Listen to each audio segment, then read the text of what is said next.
Hello guys, দিদি এখন আমাকে ঘুরতে নিয়ে এসেছে আর আমরা এখন যাচ্ছি দিদিদের মাঠ দেখতে, জমি দেখতে। তো গাইস অনেকদিন পর মাঠে আসছে, একটা আলাদাই অনুভূতি লাগছে। প্রায় অনেকদিন হয়ে গেল মাঠে ঘাটে যাই না, বাট আজকে মাঠে আসলাম অনেকদিন পর। গাইস দিদিদের বাড়ি থেকে কিন্তু প্রায় অনেকটাই দিদিদের মাঠটা, তার জন্য দেখো গাইস হেঁটেই যাচ্ছে অথচ পথ শেষ হচ্ছেই না। এটা হচ্ছে আমাদের জমি, ওখানে পেঁয়াজ লাগিয়েছে আর এটা হচ্ছে আমাদের পেঁয়াজ লাগানো হয়েছে। আরও আছে, ওদিকে দেখাবো চলো। এরা বড় লোক, এদের বাড়ির সবাই চুরি করতে আসবা। গাইস এদের বাড়ির সবাই চুরি করতে আসবা।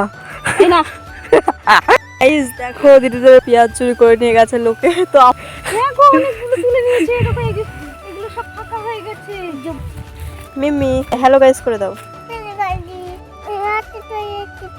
তো গাইস এগুলো দেখো ধনে গাছের ফুল, আমি তো ফার্স্ট টাইম দেখলাম। তো গাইস দেখো কত সুন্দর লাগছে এগুলো দেখতে, ফুলগুলো তুলে নিয়েছে।